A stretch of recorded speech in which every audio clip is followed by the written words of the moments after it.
अस्सलामु अलैकुम वरहमतुल्लाहि वबरकातुहू। मेरे प्यारे स्टूडेंट्स, कैसे हैं आप तमाम हजरात। उम्मीद करता हूँ कि आप तमाम हजरात खैर व आफियत से होंगे। मैं मुनव्वर हुसैन आप तमाम हजरात को अपने ही YouTube channel Urdu with MH में खैर मकदम करते हैं, खुश आमदीद करते हैं, अहलन व सहलन मरहबा कहते हैं। स्टूडेंट्स, जैसा कि आप हजरात को मालूम है कि मैं कहकशा उर्दू हिस्सा दोम क्लास 12th यानी इंटर उन लोगों के लिए एक ऐसा अहम यानी इम्पोर्टेंट क्वेश्चन लेकर हाजिर हुआ हूँ, सबक लेकर हाजिर हुआ हूँ कि स्टूडेंट अगर आप इसको पढ़ लेंगे तो इंशाअल्लाहुल अज़ीज़ आपका आने वाले एग्ज़ाम में ज़र्रा बराबर भी टेंशन नहीं होगा। क्योंकि इससे पहले जो एग्ज़ाम हुआ अभी फ़िलहाल में, उस एग्ज़ाम के अंदर ये क्वेश्चन पूछा जा चुका है। स्टूडेंट, आप यकीन मानिए कि अगर आप दिलो दिमाग को हाजिर करके आप इस क्लास को पढ़ेंगे, देखेंगे, तो इंशाअल्लाहुल अज़ीज़ मुझे अल्लाह से क़वी उम्मीद है और उम्मीद करता हूँ कि अल्लाह तबारक व तआला आप लोगों के आने वाले एग्ज़ाम में 95+ नंबर लाने से दुनिया की कोई ताकत नहीं रोक सकती। स्टूडेंट, ये जो है आज सबक कहकशा जो पढ़ने जा रहे हैं, ये बहुत ही अहम है और इस सबक को आप ज़्यादा से ज़्यादा शेयर करेंगे और अपने दोस्तों को इस चैनल से जुड़ने की तलकीन करेंगे। क्योंकि जिस तरीके से आप इस चैनल से, इस वीडियो से फ़ायदा हासिल कर रहे हैं, अगर आप उसको शेयर करेंगे, अगर उनको इस चैनल से जुड़ने की तलकीन करेंगे, तो आपकी बातों पर वो अमल करके अगर इस चैनल से जुड़ जा रहे हैं, तो वह अगर इस चैनल से फ़ायदा हासिल कर रहे हैं, पढ़ रहे हैं, तो आपके लिए भी सदक़ा जारिया होगा। इस वजह से मैं आपसे रिक्वेस्ट करता हूँ, गुजारिश करता हूँ कि आप अपने दोस्तों तक इस वीडियो को ज़रूर शेयर करेंगे, लाइक करेंगे और कमेंट करेंगे। अगर कोई नए स्टूडेंट हो तो वो सब्सक्राइब ज़रूर करेंगे। स्टूडेंट, मैं ऐसे क्वेश्चन लेकर हाजिर हुआ हूँ, यकीन मानिए कि अभी तो मैं इब्तिदा में पढ़ा रहा हूँ, फिर मैं इसके बाद मुख्तसर सवालात कराऊँगा, मुख्तसर गुफ्तगू कराऊँगा, जिसमें आपको 100 के 100% तैयारी हो जाएगी। आप टेंशन ना लें, बस इसी तरीके से आप बने रहें, पढ़ते रहें दिल जमाई के साथ, शौक़ और ज़ौक़ और लगन के साथ। तो चलिए स्टूडेंट, शुरू करते हैं आज का सबक नंबर 7, सादत हसन मंटू, यानी जिसके लेखक हैं तौबा टेक सिंह। इसके लेखक कौन है? सादत हसन मंटू हैं। कह रहे हैं कि सादत हसन मंटू की पैदाइश कब हुई? सादत हसन मंटू की पैदाइश 11 मई सन 1912 ईस्वी, सन 1912 ईस्वी को मौजूदा लुधियाना यानी पंजाब के कौन सा समबराला गांव में उनकी क्या है? पैदाइश हुई। उनके वालिद साहब का नाम ख्वाजा गुलाम हुसैन था और वालिदा का नाम सरदार बेगम। स्टूडेंट, ये क्वेश्चन आपका एग्ज़ाम में आ चुका है और आने वाला है, आएगा भी। इसको ज़हन में बैठा लें। आपने तालीम कहाँ तक हासिल की? कि आपने तालीम हासिल की लेकिन अमृतसर के ही अंदर, लेकिन इंटर्स से आगे नहीं बढ़ सके। इंट्रेंस से आगे आप नहीं बढ़ सके, यहीं तक आपने तालीम हासिल की। यानी तालीम कहाँ हासिल की? अमृतसर पंजाब में। सन 1933 में अदबी ज़िंदगी का आगाज़ किया। सन 1933 ईस्वी में उनकी अदबी ज़िंदगी का आगाज़ हुआ। उस दौरान वह अखबार में कॉलम नवीसी और इदारत के फ़राइज़ अंजाम देने लगे थे। और आपका जो है पहला अफसाना कब हुआ? पहला अफसाना तमाशा। पहला अफसाना आपका क्या है? तमाशा है, जो आपका सन 1934 के 34 यानी अगस्त सन 1934 में शाये हुआ। कब? सन 1934 में आपका कौन सा? तमाशा। क्या है? तमाशा अफसाना शाये हुआ। स्टूडेंट, आपसे ये भी पूछा जाएगा एग्जाम में कि सादत हसन मंटू का पहला अफसाना कब शाये हुआ, ये या पूछेंगे कि पहला अफसाना का नाम क्या है, तो आपको लिख देना है कि तमाशा है। और कब शाये हुआ, सन 19 अगस्त सन 1934 ईस्वी में शाये हुआ, यानी रिसाले खल्क से। आप जो है सादत हसन मंटू सिर्फ अफसाना निगार नहीं है, बल्कि आपने फिल्मों में भी काफ़ी काम किए, फिल्में कई लिखे, अपनी नगरिया, चल रे नौजवान, यानी कई फिल्में आप लिखे, अपनी नगरिया, चल रे नौजवान, बेगम, शिकारी, परोशन और गालिब, घमंड और 8 दिन, ये आपकी फिल्में हैं। क्या है, आपकी फिल्में हैं। यानी पहला अफसाना किनका, सादत हसन मंटू का पहला अफसाना कब शाये हुआ। पहला अफसानवी मजमुआ का क्या है, आतिश पारे है। पहला अफसानवी मजमुआ, पहला अफसाना तमाशा है, पहला अफसानवी मजमुआ यानी अफसानों का मजमुआ क्या है, आतिश पारे है, जो सन 1936 ईस्वी को यानी शाये हुआ था। कब, सन 1936 ईस्वी को शाये हुआ था। आगे है स्टूडेंट कि सादत हसन मंटू अफसानवी मजमुए हैं, कौन है, उनके अफसानवी मजमुए ये हैं, धुआं है, चौगद है, खाली बोतलें, खाली डब्बे। आगे है नमरूद की खुदाई, यानी उन्होंने ये भी लिखे कि नमरूद की खुदाई, जो नमरूद खुदा का दावा करते थे खुदाई का। और ये है सड़क के किनारे, ऊपर नीचे और दरमियान, ये सब क्या है, अफसानवी मजमुए है। क्वेश्चन में आएगा कि पहला अफसाना क्या है, तो स्टूडेंट आप ये बताएंगे कि सादत हसन मंटू का पहला अफसाना जो है तमाशा है, और पहला अफसानवी मजमुए क्या है, आपको बताना है कि आतिश पारे। और अफसानवी मजमुए कौन कौन है, तो आप ये लिख देना है कि नंबर 1 धुआं, नंबर 2 चौगद, नंबर 3 खाली बोतलें, खाली डब्बे, नंबर 4 नमरूद की खुदाई, सॉरी यहाँ खुदाई होना चाहिए, खुदा की लिख दिया हूँ, खुदाई होनी चाहिए। नंबर 5 सड़क के किनारे, नंबर 6 ऊपर नीचे और दरमियान, नंबर 7 है सरकंडों पीछे वगैरह। उन्होंने मुख्तसर अफसाना क्या लिखे, सियाह, उनका मुख्तसर अफसाना क्या है, सियाह हाशिए है। क्या है, सियाह हाशिए शाये हुआ है ना। उन्होंने मुख्तसर अफसाना सियाह हाशिए शाये किया। आपके बात समझ में आ गई होगी स्टूडेंट कि अफसानी मजमुए कौन कौन है, ये हैं, और मुख्तसर अफसाना कौन है, सियाह हाशिए शाये किया बाद में उन्होंने।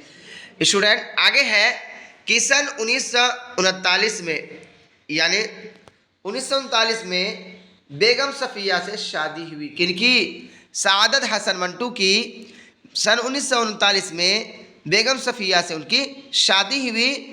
जनवरी 1948 में मंटू पाकिस्तान चले गए। कहाँ चले गए, पाकिस्तान। जनवरी 1948 में मंटू पाकिस्तान चले गए, और 18 जनवरी सन 1955 में उनका इंतकाल हो गया। स्टूडेंट आपका क्वेश्चन में ऑब्जेक्टिव में पूछा जाएगा कि सादत हसन मंटू पाकिस्तान कब गए, तो आपको लिखना है सन 1948, यानी जनवरी सन 1948 में पाकिस्तान चले गए, और 18 जनवरी को सन 1955 में उनका इंतकाल हो गया। स्टूडेंट आगे है कि अफसानों पर मुक़द्दमात कौन कौन है, ये है आपका स्टूडेंट बू, ठंडा गोश्त, काली शलवार, धुआं, खोल दो, ऊपर नीचे और दरमियान, ये सब है अफसानों पर मुक़द्दमात। स्टूडेंट आगे है जो हम पढ़ रहे हैं, सादत हसन मंटू की लिखी हुई किताब तौबा अफसाना तौबा टेक सिंह। ये जो है तौबा टेक सिंह है आखिर क्या चीज़, क्या किसी का नाम है या किसी चीज़ की नाम है, तो आपको यहाँ समझना है कि तौबा टेक सिंह जो है एक गांव का नाम है। यानी उस गांव के नाम की वजह से उस शख्स का नाम पड़ गया जिनका नाम क्या है। आगे इस किस्से को यानी इस अफसाना को पढ़ने से पता चलेगा। मैं मुख्तसरन आप हजरात को, आप तमाम स्टूडेंट को बताना चाहता हूँ कि टोबा टेक सिंह है कौन। कह रहे हैं कि बंटवारे के 2-3 साल बाद पाकिस्तान और हिंदुस्तान की हुकूमत को ख्याल आया कि अखलाकी कैदियों की तरह पागलों का तबादला भी होना चाहिए। कि यानी जिस तरीके से पाकिस्तान और हिंदुस्तान यानी बंटवारे के 2-3 साल बाद हिंदुस्तान और पाकिस्तान की हुकूमत को यह ख्याल आया कि अखलाकी कैदियों की तरह पागलों का भी तबादला होना चाहिए। जिस तरीके से हिंदुस्तान के पाकिस्तान में जो हिंदू थे तो वो हिंदुस्तान आ गए, और जो हिंदुस्तान में मुस्लिम थे, कुछ मुस्लिम तो पाकिस्तान गए लेकिन कुछ नहीं गए। इसी तरीके से उन्होंने बंटवारा किया था, तो उन्होंने सोचा कि जो पाकिस्तान में क्या है पागल है, पागल खाने हैं लाहौर में, उनका भी इस पागल खाने में जितने भी पागल हैं उनका भी तबादला कर दिया जाए। सिख हैं या हिंदू है तो उनको क्या है लाहौर से हिंदुस्तान भेज दिया जाए। तो उन्होंने पागलों का तबादला का भी क्या है ख्याल किया। यानी जो मुसलमान पागल हिंदुस्तान के पागल खानों में हैं उन्हें पाकिस्तान पहुंचा दिया जाए, और जो हिंदू और सिख पाकिस्तान के पागल खानों में हैं उन्हें हिंदुस्तान के हवाला कर दिया जाए। मालूम नहीं यह बात माकूल थी या गैर माकूल। ये कह रहे हैं कि यह बात जो मैं कह रहा हूँ मालूम नहीं है, यह बात माकूल थी या गैर माकूल, मुनासिब है या गैर मुनासिब है। बहरहाल दानिशमंदों के फ़ैसले के मुताबिक, यानी दानिशमंद यानी अक्लमंदों के फ़ैसले के मुताबिक इधर उधर ऊंची सतह पर कॉन्फ्रेंसें हुई और बिला आखिर एक दिन पागलों के तबादले के लिए मुकर्रर हो गया। अच्छी तरह छानबीन की गई। वह मुसलमान पागल जिनके लवाहिकीन कहते हैं रिश्तेदार को, जिनके लवाहिकीन हिंदुस्तान ही में थे वहीं रहने दिए गए थे। जो बाकी थे उनको सरहद पर रवाना कर दिया गया। यहाँ पाकिस्तान में चूँकि करीब करीब तमाम हिंदू सिख जा चुके थे, इसलिए किसी को रुकाने का सवाल ही ना पैदा हुआ। जितने हिंदू सिख पागल थे सब के सब पुलिस की हिफाजत में सरहद पर पहुंचा दिए गए। स्टूडेंट, इसलिए पागल खाना के इस मुख्तसर अफसाने के अंदर यानी पागलों के तबादले के ख्याल किया गया है, और इसके अंदर ख़ास तौर से ये बात बताई गई है। ये तो बहुत लंबा है, अगर मैं पूरे को पढ़कर आपको बताना चाहूँगा तो बहुत लंबा वीडियो हो जाएगा, जो फिर पढ़ने में आपको मुश्किल होगी। तो मैं आपको मुख्तसरन बताना चाह रहा हूँ कि आप जो पढ़ रहे हैं टोबा टेक सिंह अफसाने की कई जिहतें हैं, कई सिनफ़ें हैं। कई टोबा टेक अफसाने में यूँ तो कई पहलू हैं, लेकिन मरकज़ी पहलू तक़सीम मुल्क की उलझनें हैं। यानी मगर यहाँ क्या है, 2 बुनियादी बातों की तरफ तवज्जो कीजिए। एक तो क्या है, पागल खाने में पहली किस्म उन पागलों की है जो अपने नफ़ा नुकसान का सीधा साधा हिसाब लगा रहे हैं। मसलन हिंदू वकील साहब अपनी माशूका से बिछड़ने के गम में पागल हुए हैं।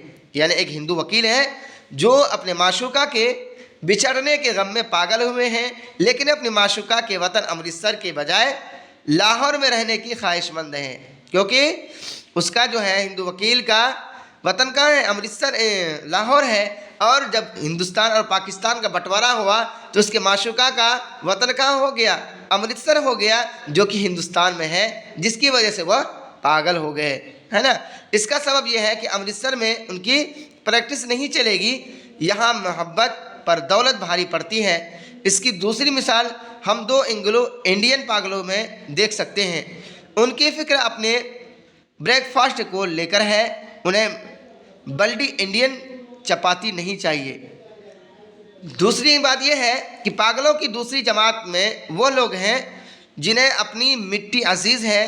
टोबा टेक सिंह का शुमार ऐसे ही लोगों में है।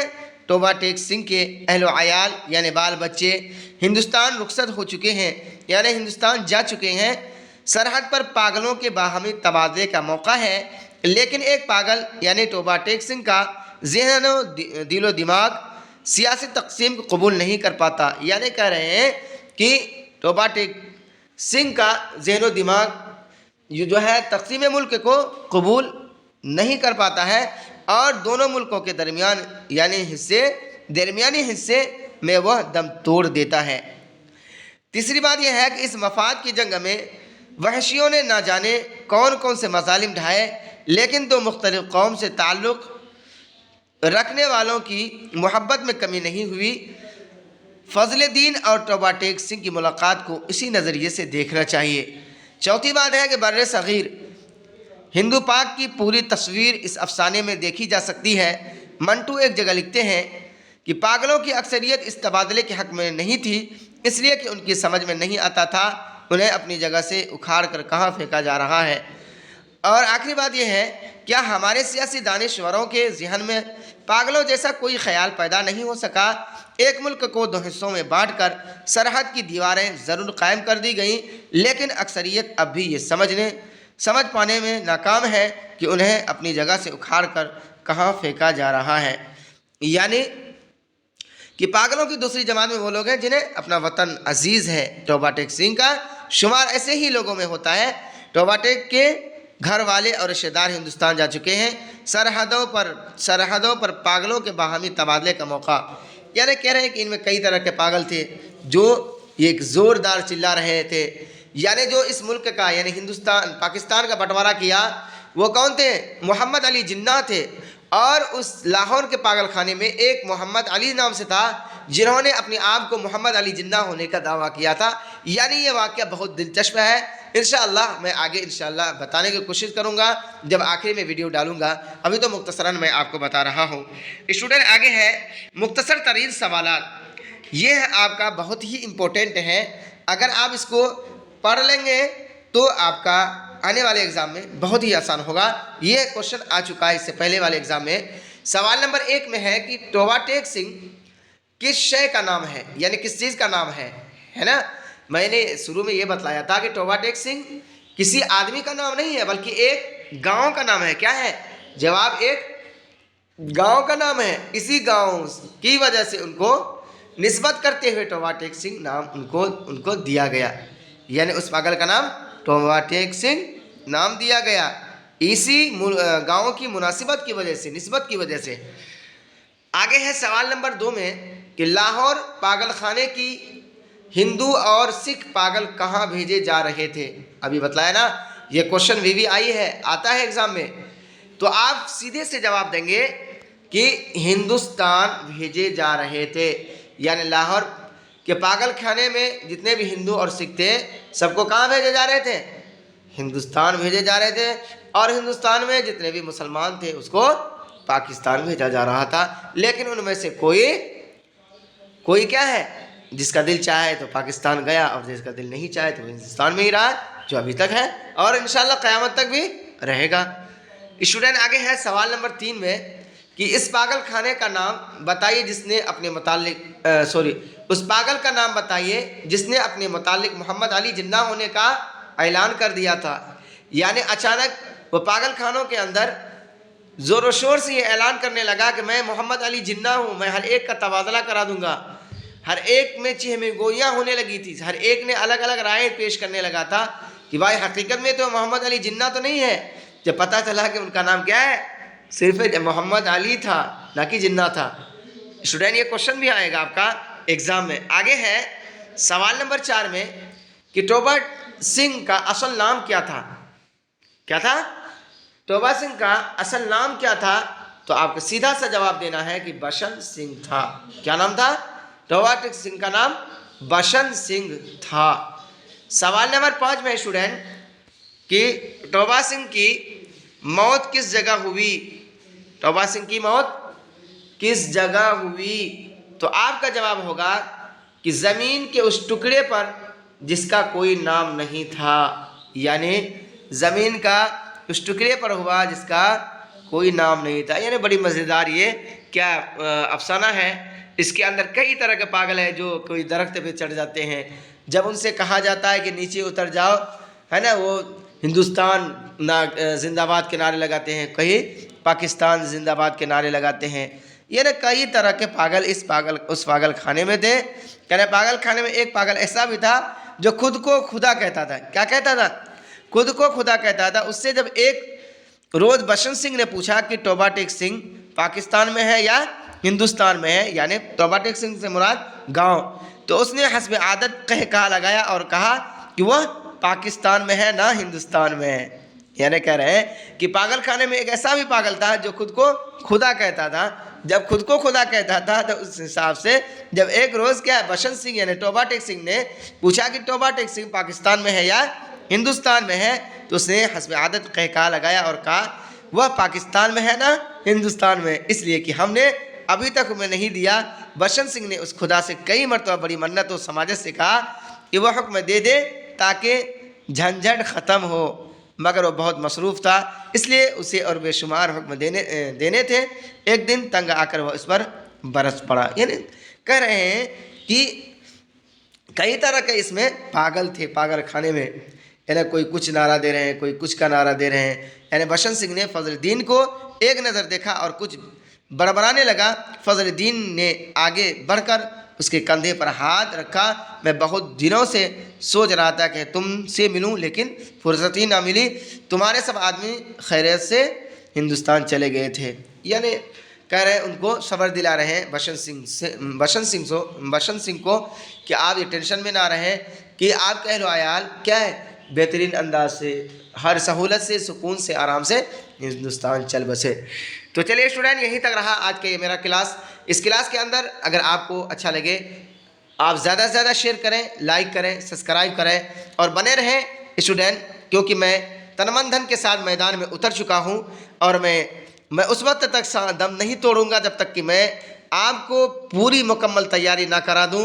मैं जब तक आपको 100 में 100 नंबर लाने का काबिल नहीं छोड़ूंगा तो उस वक्त तक मैं अपनी क्लास को बंद नहीं करूंगा इंशाअल्लाह अज़ीज़।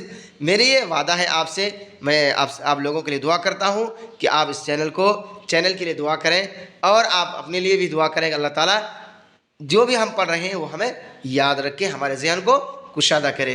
तो चलिए स्टूडेंट, यहीं तक रहा आज का मेरा क्लास। फिर मिलते हैं हम अगले वीडियो में, तब तक के लिए अल्लाह हाफिज़।